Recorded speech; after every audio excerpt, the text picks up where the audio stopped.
So it gives me great pleasure to introduce to the Aspirational to Employers group, a dear friend of mine that I've known for many years, Jim Purcell.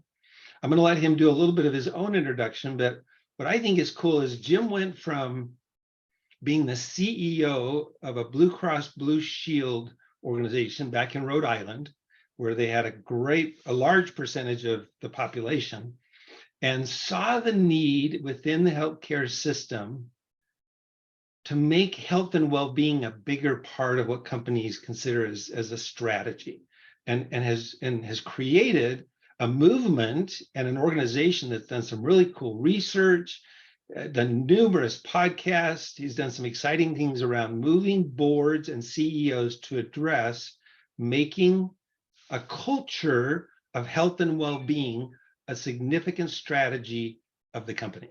So with that introduction, Jim, and of course he lives in one of the coolest places in the world. I'll let him tell you where he lives. But yeah, Jim, why don't you introduce yourself, and then I'll let you kind of share your background and story. And then please, if people have questions as we go along, feel free, if Jim's okay, or hold on to those. And we'll have plenty of time for questions and answers. Sure, thank you. And you can interrupt me at any time. This will be pretty informal. As Daryl said, I was a trial lawyer for many years, but I'd represented Blue Cross Blue Shield of Rhode Island in a number of its lawsuits. And I was the chief operating officer and then the CEO of Blue Cross from 2000 to 2012. And in that context, we piloted an insurance program for Blue Cross employees that really incented responsible personal choices with real incentives. Maybe you could call them penalties even, but back then it was permitted. I also founded the Health and Wellness Institute, which is a wholly owned subsidiary. It was led by Michael Samuelson, who is nationally known in the well-being space. And I could have done so much more. I could have done so much more as the CEO, but I just didn't freaking think about it. And that's the problem. The boards and the CEOs don't think about it. They're seduced or distracted by other more CEO and board worthy issues. And this doesn't have quite the punch of the immediate crisis, but it is more important than the immediate crisis.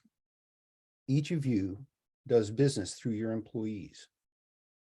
You may think, or maybe your employees think, what business is it of my employer in getting into my health and well-being? Well, Gallup, who has studied this for decades, well-being and engagement, has proven absolutely stunningly that if you have an employee base with high employee well-being, you have higher engagement, and where you have the two of them together, you outperform your competition on virtually every other level. It would be turnover, engagement, productivity, customer service, product quality, profit, peer-reviewed articles on improved profit, and you can reduce your healthcare coverage costs.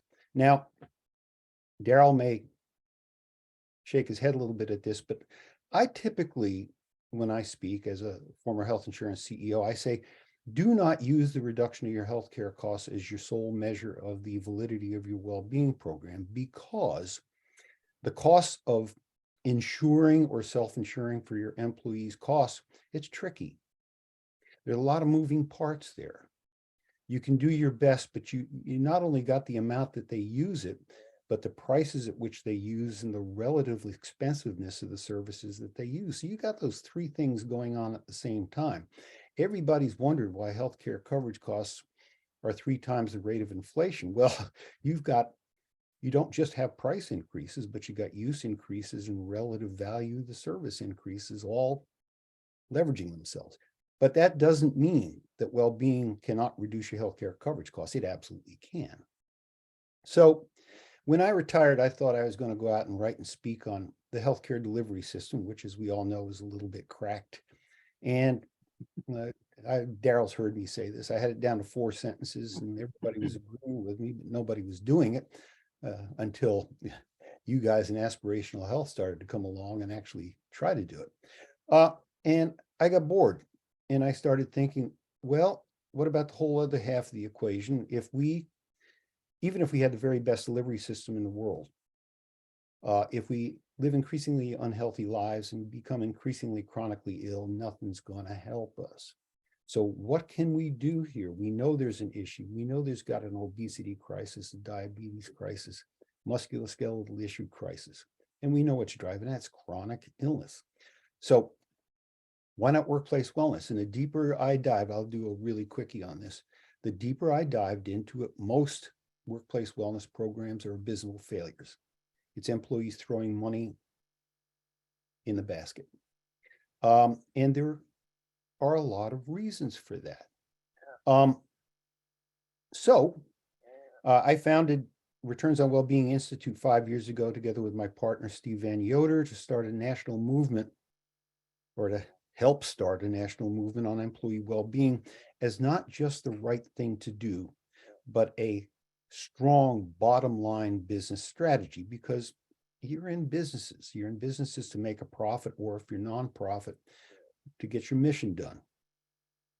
But if Gallup has these studies and others have these studies that show that the combination of well-being and engagement drives all this business success, it compels a couple questions. Why isn't everybody focused on employee well-being? And who's nailing this concept and how? And, I've already basically told you why everyone's not focused.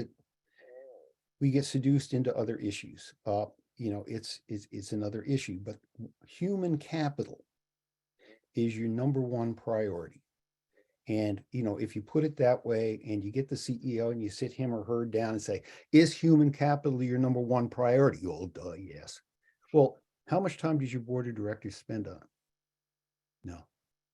They're always looking at the financial statements and this and that. The financial statements and the dollars take up 2/3 of board meetings. When's the last board meeting where the health and well-being of employees has been reviewed?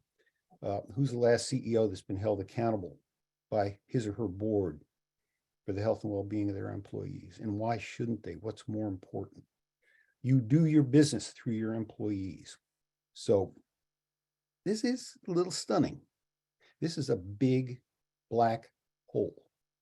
The Returns on Wellbeing issued its workplace well-being best practices study last year.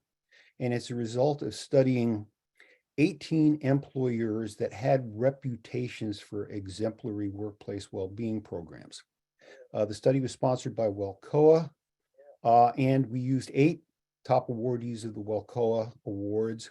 And then Steve and I went out and we convinced 10 other companies out there that had reputation for exemplary programs to let us question them. Now, we could only get so far deep into the weeds. It's a little tough to get them to, open their door and show us what they're doing and what they're not doing. But these were results of interviews, mostly the people that were involved in running their well-being programs.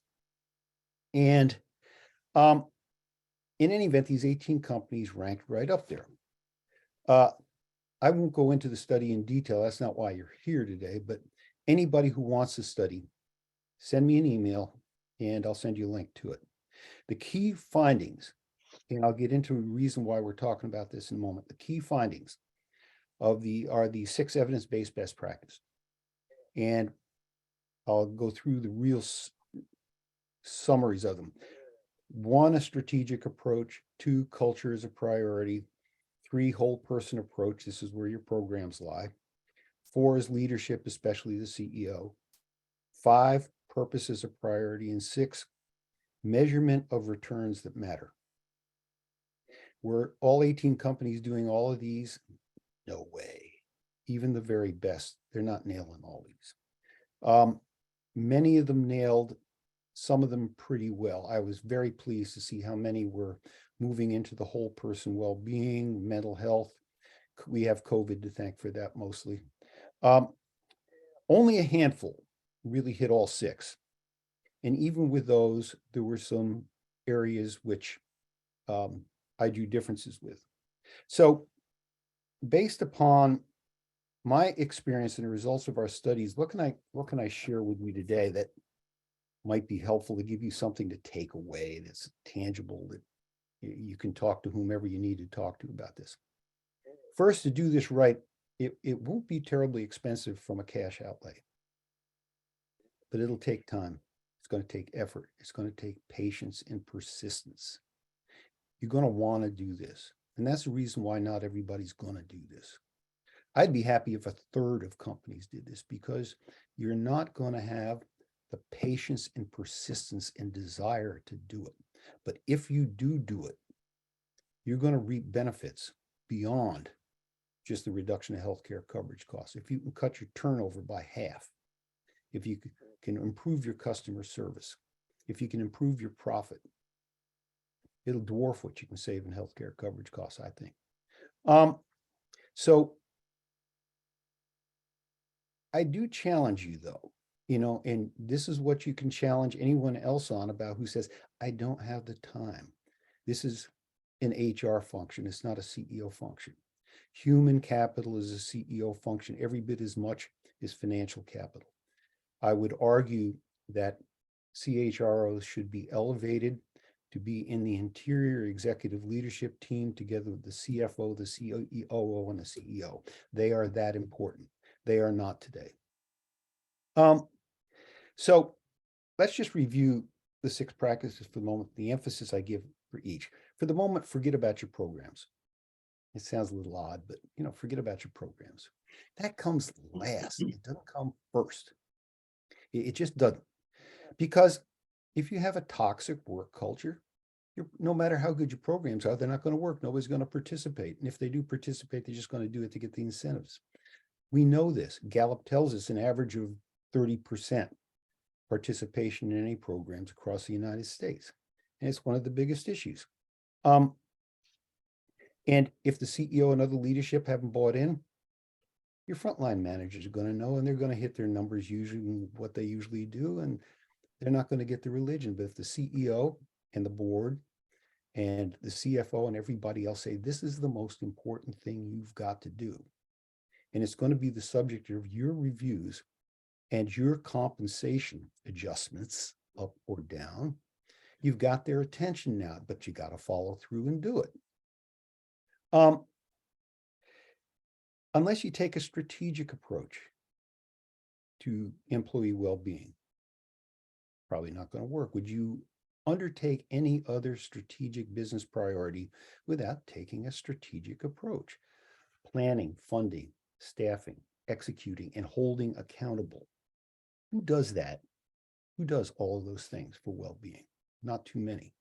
I will tell you, I got to see the strategic plans of half of the companies we interviewed.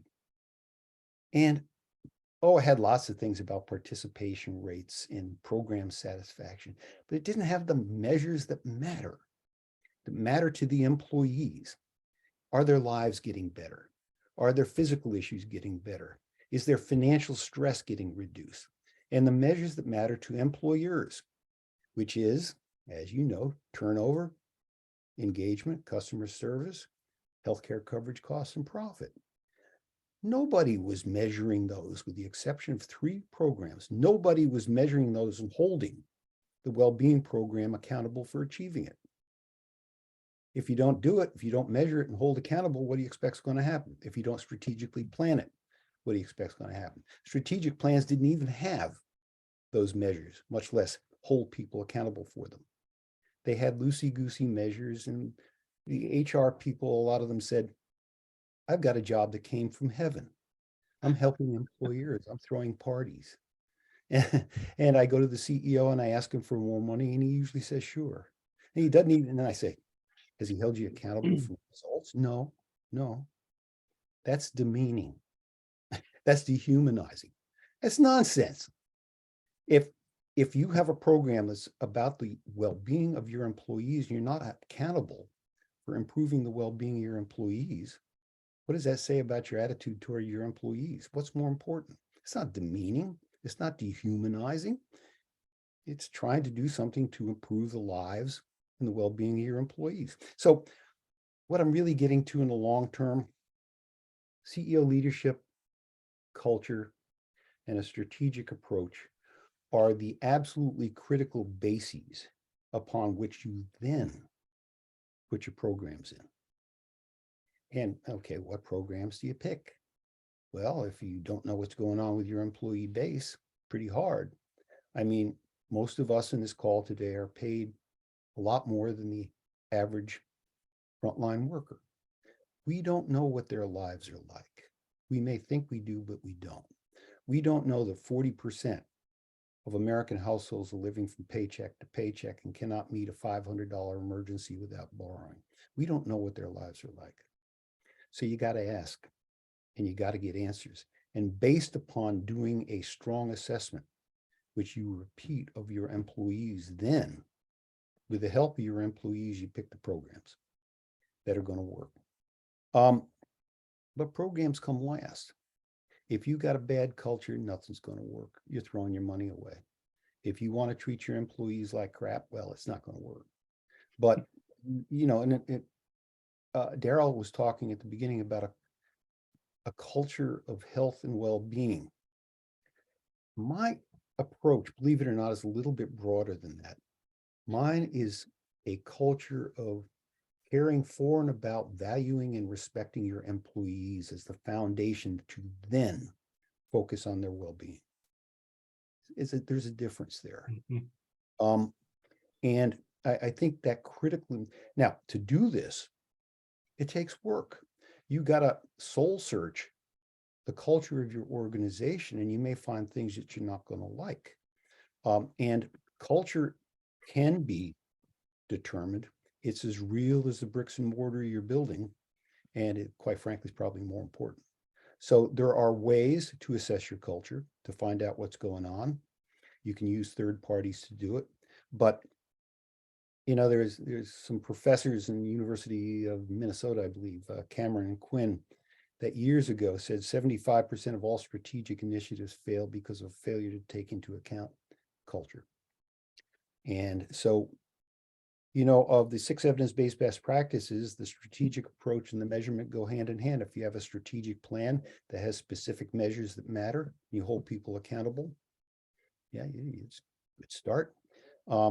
Your culture and your CEO leadership, and then you get into your programs. To sum up, the whole person approach this day and age is a no-brainer. And the more we can do on the mental side, the better off we are. I may have told Daryl this, but if you were starting a well-being program, why would you start with weight loss and smoking cessation? Why wouldn't you start, you know, because weight loss and smoking cessation, right now, they may not be driving your healthcare costs. Your obese workers and your smokers may be some of your most productive workers. And the likelihood of them without serious intervention, keeping weight off long-term or quitting smoking is probably pretty small. Why wouldn't you start with stress and depression? Because they are the barriers to long-term behavior change to lead to healthier lifestyles of probably keeping these people from giving up smoking and losing weight. So we've got things a bit backwards, but you have a supportive culture. That's the start to starting addressing these. This isn't easy. This is hard work. You know, and trying to get CEOs that already, you know, have attention spans of squirrels to start really focusing on this. But as a CEO, I did some of this, not nearly enough. But I can tell you, the more that I left some of the other stuff to my COO and others, and I walked around to really find out what's going on and participated in the events, I had a hell of a lot more fun. I really did. And if you can convince the CEOs and the C-suites, you can get to know your employees better by participating in these programs and sharing stories. You're going to hit home runs in all ways. So, you know, I'll leave purpose for another day. That's complicated. The importance of financial well-being is key. If you're paying your workers less than a living wage, they're not going to focus on much of anything else. A good read, if you have not already read it, is called The Good Job Strategy by Zainat Tom. She's an MIT professor, and she did a study of a number of companies that paid in low-level, high turnover jobs, like Costco versus Sam's Club and Trader Joe's versus others, companies that paid their workers significantly more and did a number of other things, had half the turnover and much better customer service. It's a good read to look at, to take a different look at just cutting costs by cutting salaries. With that, I'll stop now. It's 2:30 my time. Questions? What do you want to talk about? I've got a bunch of questions, but I'd love to let the group jump in and ask questions about your, how that went to actually get out and talk to all those companies and what. So yeah, let me just open up and see if any of you, Kevin, welcome. Good to have you with us today again. Anybody have any questions for Jim before I jump? I got a bunch of questions. I do want to comment. Really early in my career, I worked for Halliburton, very, very large company. And when the CEO came out to visit our plant, he actually worked on, so I worked on their division here in Utah called Brodero Price. And before that, it was Shaw Price. It was Shaw Pipe Coating. And so they did the coating on the pipes for the oil lines. And when the CEO came and visited us, the CEO was never in the office. He was out on the line working with the workers, and he took every 2 hours, he switched along the lines. And that was one of my very first jobs. And I just thought that's how CEOs were supposed to be. And when I went to my next path, I was very shocked. And I did notice a huge difference within the workforce. It was very interesting. And we paid no more than any other frontline worker around the area. But we had people who stayed with us for 10, 15 years. Yeah, you can, if you feel cared, the whole thing is a sense of belonging. And there's a lot of ways you can get it. I'll admit, I kind of learned on the job. When I became CEO, somebody suggested to me, why don't you just walk around and see what's going on? And I had a little time on my hands. So, but I said, why am I the big deal? I'm just it's going to look like I'm making a big deal of myself. I said, no, you may be surprised. And I started walking around. The first thing that happened was my vice presidents came running in. Why didn't you tell us you were going to be in the area? And I scratched my head and said, oh, this is getting good. So I said, I'm never going to tell you. And, I started poking my heads in doors, and I kind of used the Boston Red Sox versus the Yankees as a key of getting a conversational piece going. And I knew who all the Yankees fans were, and I dumped on them. But we started getting to know one another. And if you walk around, you got to be quick. You got to hit and run, because you can't get bogged down. But there's a skill set to it. But if you do, I found out it meant a lot to them. And it at least I think they thought I cared some. There's always going to be people that say, oh, the CEO, he's paid too much and he doesn't know what's going on. And there's some truth to that. But yeah. Well, on this topic of the CEO getting around, Kevin, would you be willing to share some of the things you've done? Because that's a big thing, I know, in your company and how you run your company. Any comments, Kevin? Yeah, Kevin Clegg's on the call, and he's actually a great CEO that does this. I just wanted to see if Kevin had some thoughts. Well, it makes it easy to do that when instead of running a traditional company structure, you make your company, you put in a trust, and it's every employee is a partner in the business, and their opinions matter, and everything, you turn everything structural wise to align to incentives around what your people need to excel and be the best versions of themselves, and focus on doing what we should be doing best, which is serving our customers. And things just work way better when you're doing that. And it makes every conversation a whole lot of fun, because you're taking a look at, so how do you pay people when everyone's a partner? How do you decide the benefit plans when everyone's a partner? How do you, you have to have the pulse of what everybody's doing. And you do focus on the stuff that you're talking about around providing a coach and the access to therapy and different things, because you want them to be the best version of themselves, because that's the whole goal, is to unleash their potential to do their best work and to love what they do.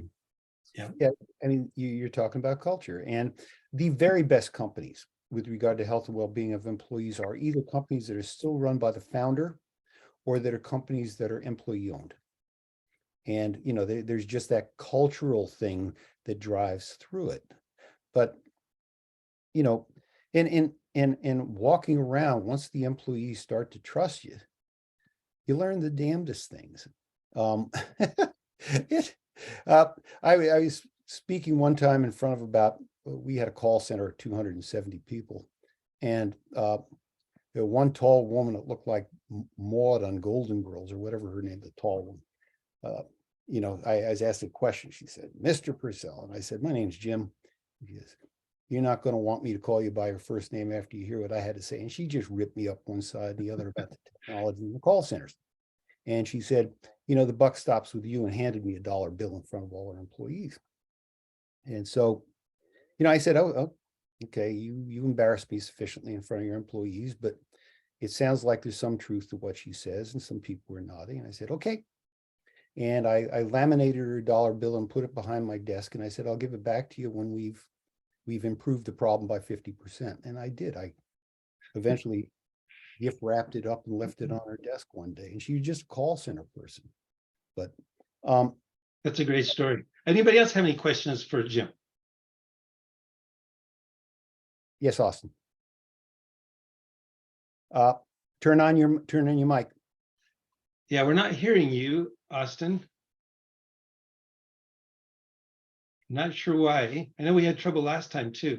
You could put it in the chat if you wanted to. Switch mics. Does that sound better? Yep, now we can hear you. Awesome. So, and this can be open to anybody as well, but the owner of our company is kind of looking into switching over, or at least offering the aspirational model as an option to some employees in the future. And so I've gotten in contact with our broker and asked him, you know, if he was familiar with it at all. He said he was familiar with it, doesn't know any companies that have actually committed to it, but he's coming over on Tuesday. We're going to discuss maybe what a successful implementation will look like. So my question is, what kind of questions should I be asking this broker on Tuesday, or points to bring up? Do you want me to take that, Jim? Or do you want to go take it? You are probably better, but I'm going to guess you're going to want to try to figure out how is this not in his best interest financially. So Austin, the key is that the broker should be working for you, and generally that's not happening. So what you should be saying to yourselves with your CEO is, what are our business objectives? Is culture a business objective? Is creating healthy employees our business objective? Is attracting and retaining employees our business? What are our business objectives for why we're spending the money in the first place? And then the question of the broker is, are you willing to align with us and work for us to help us reach our business objectives? That's the primary question you should be asking the broker, because generally brokers, although they'll say they're working for you, they're getting paid by the commissions of the insurance company, and their salaries go up when costs go up. So you got to change that whole payment to the broker and say, look, are you willing to go on a fee-based contract? And your incentives and bonuses will be tied directly to our achieving what Jim's talking about. These are our business objectives, and we're going to monitor and measure and have ways to survey and measure whether we're accomplishing them. And your bonuses are going to be directly tied to us reaching our business objectives. And it's going to be a little threatening to him or her. Yeah. And Austin, I know you and I had a chance to talk this week. Just so you know, we are here to support you too. Daryl's happy to have the meeting with you or whatever you need for that support. Yeah, and I'm not anticipating it to be too overly threatening. Our broker's been with us for a while, and he's actually pretty impressed with the direction that the owner is taking the company and the benefits he offers, and kind of the this is a quote from his email. "I've been impressed by the growth and by Nathan's visions." So sounds like a good broker to work with. I haven't really personally worked with him yet. Here's a thought. I mean, this is connected. How does the broker, if he hits a home run with you, make even more than he did before? And the other thing is, you're going to be trying to convince your employees that things are going to change. And that gets scary from the old paternalistic health insurance model. And it seems to me, I can't say I did this with Blue Cross, but if I thought about it, I would have. If you could prove that you've saved, let's say, your best guess is over the next 5 years, your health care coverage costs are going to increase 5%, absent whatever you do. You take that model and say to the employees, we're going on a new system, help us out. To the extent that we save money below that 5% increase, we're going to share it with you 50-50 in the form of either a reduction of your deductibles or co-pays or into your HSA. Now they got skin in the game. Now they see it's not just about the company's bottom line, but it's also about them. It's just throwing that out. Does anybody else have any thoughts you want to share with Austin? Cindy, you've been down this road. Any thoughts from your perspective? In fact, Cindy, if Yes. you would be willing to talk a little bit about your exercise to kind of come up with your business objectives. Sure. So we actually had a broker that we had to move away from. I liked them as a person. It wasn't anything that they're just in the traditional model of how brokers work. And so before we switched brokers, I approached them and told them about aspirational health model and all of that. And basically they had zero interest of making the change. Which is why we said, well, great, thanks, but no thanks. This just isn't going to work. And so we found someone that, did align, and it takes work. It takes time. And I think I interviewed 4 different brokers.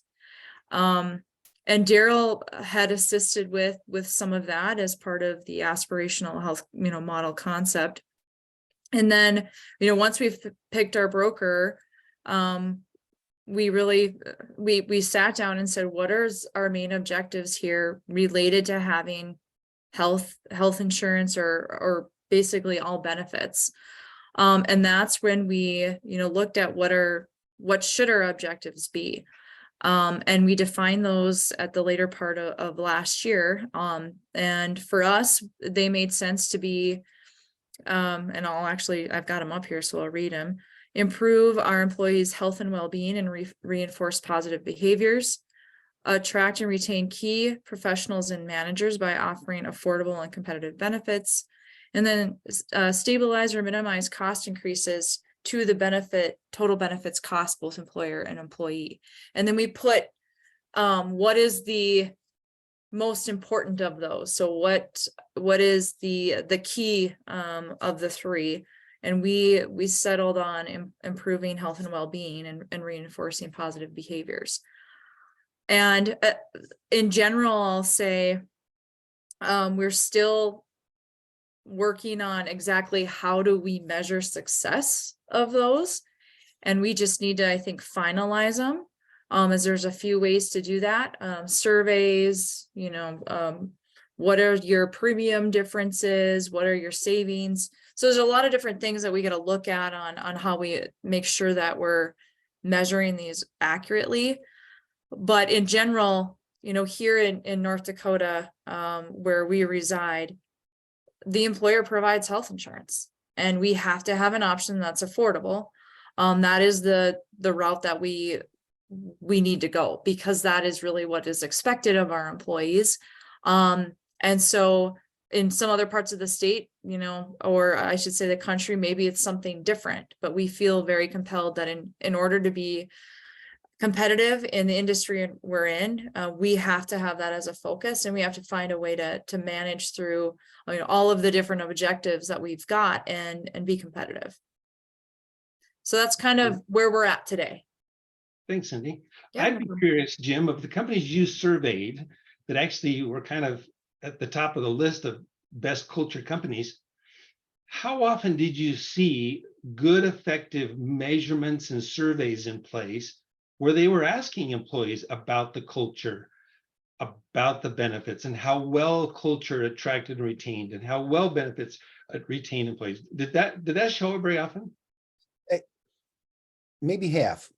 But Okay. there was, one of the company that was not included in our study was Workday. And boy, they were all over culture and surveying.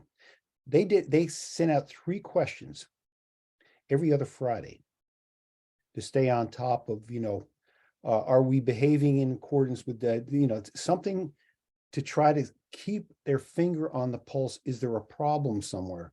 And they would look at the results by geographical area or department. They'd also do other surveys, but they did a very good job of that.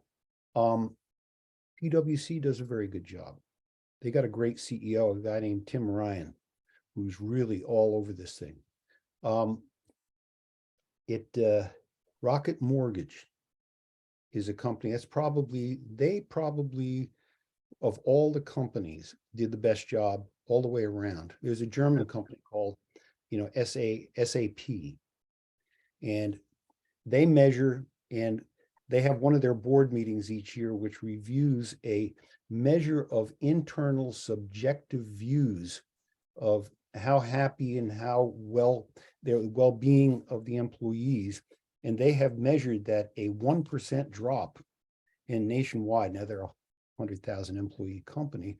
It was the equivalent of like 100 million euros. And that got their attention. So they're measuring all sorts of things. And Well, and to that point, I've discovered that Europe is actually far ahead of us in actually being very concerned about culture and well-being, and include that. That doesn't surprise me that it's a European company. they don't have to worry as much about health insurance either. That's So true. they're doing it for other reasons. That is true. That is Which true. are the good reasons. I mean, it's the business reasons. Yeah. The woman, the global head of SAP said, Mr. Purcell, we are not in the business of making employees happy. We are in the business of making a profit. But the way we make more profit is by making our employees happier. So there you are. Jim, are you okay with me sharing on the chat your email in case anybody does want to reach you? That'd be fine. Okay. Other questions? We've got a few more minutes for Jim. I've got a few, but if anybody's got any questions, I want to give them a chance first.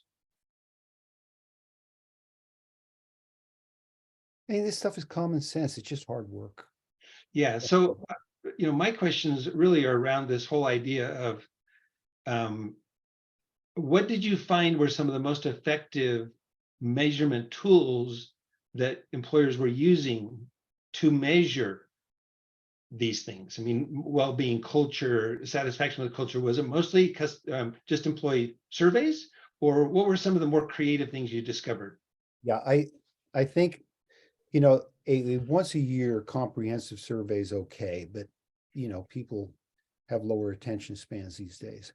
I think the really short pulse surveys, and you can tailor them to fit, but you can figure out in 3 to 5 questions what it is you need to know. That is one way. Another way is just to have focus groups.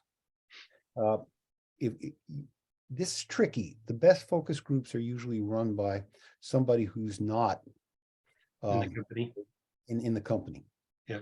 But if you got a way to do this where you can get a group in and say, we're not recording this, we're not recording your names, but we need to get a sense, how are things going out there?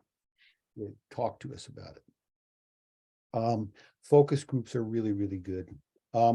Exit interviews with regard to people that leave, that sort of thing. But in your making sure that your frontline managers, the people that these people really work for every day, they understand they got to stay on top of how well their people are doing and have them give you regular reports on how things seem to be going from a standpoint of well-being. It also sends a message to your frontline managers that this is wicked important. So, none of this is perfect. Right. A lot of it's subjective, but you know what? Subjective is okay. In fact, subjective is what it's all about. I think that's really important. What are some of the things you saw in terms of mental and emotional well-being out there as you were interviewing companies? Big moves to destigmatize. Yeah. really impressive moves. And the best way to do that, another story. My youngest brother committed suicide while I was CEO. And I shared that with everybody. And I had more people come up to me afterwards and say, I had somebody that committed suicide, but I kept it secret. I was, da-da. You tell, if you can get leaders or other people in the business to share their stories, that is the biggest single destigmatizer. You can have classes about it, but you get the CEO to go up and say, I was suffering depression and I got some help. And it really made a difference in my life. And I'll tell you, it made a difference for my family too. And if you're suffering depression, we have a way to get you the care you need. The other thing's access. We know there aren't enough mental health care providers to go around anywhere. And, the virtual thing I think is really important. That is expanding exponentially. Allowing them to do it during work hours is really important. And if you're a big enough business in a location, to try to do something in conjunction with your EAP to make sure that they can triage really quickly with local providers. So, it's all about access and stigma. Yeah. So another question is, a lot of what you're talking about really boils down to the personality of the CEO. And if you're not the CEO of the company, but you're working for a company and you want to make a difference in culture, what are some suggestions or things you saw as you went around and asked different companies? How does a CHRO or a CFO impact? Because you can't change the personality of the CEO. It's like they are who they are. But did you see some things that sometimes are effective to work around? Maybe a CEO who's not willing to be personal and not willing to kind of make this a priority. What are some things you saw? Yeah, I have a sort of a coaching thing about people in HR, VPs of HR, CHROs that want to move up to the next level. And also, when I was at the Wellcoa annual conference 3 years ago, biggest single issue, we can't get to the CEO. We cannot reach and persuade the CEO to give us the resources and the attention we need. And the only way to do it is you got to collect your data. This data that I was talking about that shows that greater employee well-being and engagement result in all of these various things, including peer review studies of profit. You can hit it quick, 2 pages of data, show the costs of low well-being versus the returns of high well-being, find out what the CEO's 3 biggest issues are, tie them to how they would be improved by improved well-being and engagement, and beg to get on his or her calendar for 30 minutes to make your case. And okay, well, I like your idea of data, but if you can gather your own data from your own company, that would be pretty remarkable, wouldn't it? That would be. It may not show the difference from here to there. Now, the other thing is, you may have a CEO that just says, I will not do this. I will not appear in spandex in front of my employees. But get the COO. Get somebody who is respected in the company to take this on as a mission critical strategic priority. And boy, if you can't persuade any of those people, you're probably up the creek. Well, and one of the things that we've tried through this aspirational model that's been successful is identify who holds the trust capital within the company by doing some surveys. And sometimes it's really a matter of identifying who are the small nucleus within the company that people feel like they have their back and they trust, and they become incredibly influential in creating change. Sometimes it is the CEO, and sometimes we find it's the CEO in HR, or sometimes it's not. Sometimes it's the supply department's secretary. I mean, finding those people that people trust and then working through those people can make a big difference. That's the champions concept. Yep. Find the influencers in an organization, you bring them in, you increase their pay and tell them you're going to be doing something really good, not just for the company, but for the lives and the families of employees. Yeah. Get them to do that. That's a big deal. Yeah. So before I close things up and just kind of share with people what the next topic's going to be, Jim, is there anything that you wished you had had a chance to say, or maybe something in closing you want to just kind of wrap this up with? No, again, it's not all about the programs. Just the very best program is like putting good seed in a desert. It's not going to work. You've got to make a fertile ground for good programs to work.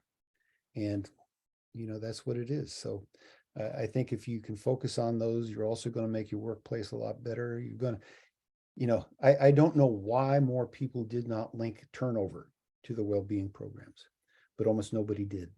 It's easy to measure, and it's also easy to tell you what it costs you. It's easy to figure out what turnover costs you. That's it. Thank you, Jim. Well, thanks everybody that's joined us today. Next month, we're going to tackle this new Consolidated Appropriations Act. The government has now made a significant move towards holding employers responsible for their fiduciary duties as they decide which benefits they're going to offer their employees. Because as you make those decisions, you are literally a fiduciary, because the employee's money is at stake. Employees are often required to pay something towards the insurance. They're often required to pay deductibles and copays. And as an employer making choices and benefits, you are being held now more than ever responsible as a fiduciary. And there's some experts that we're going to have talk about what those laws mean, what the penalties are, but the intent is to really wake up employers to the fact that this isn't a minor issue. Just like 10 years ago, the government made the retirement programs a huge focus, and how employers were spending their employees' retirement money. Well, they're using the very same strategies now in health benefits, which may very well turn our health benefits world upside down, and things will change significantly because of the new Consolidated Appropriations Act. So we'll make that the part of the discussion next time. Exciting. All right. Again, thank you, Jim. Appreciate your time today. Thanks everybody for joining us. And again, we've recorded this, so we will make this available to people. And we wish everybody a great month of March. All right. Take care, everyone. Bye-bye. Awesome. Amazing. Thank you.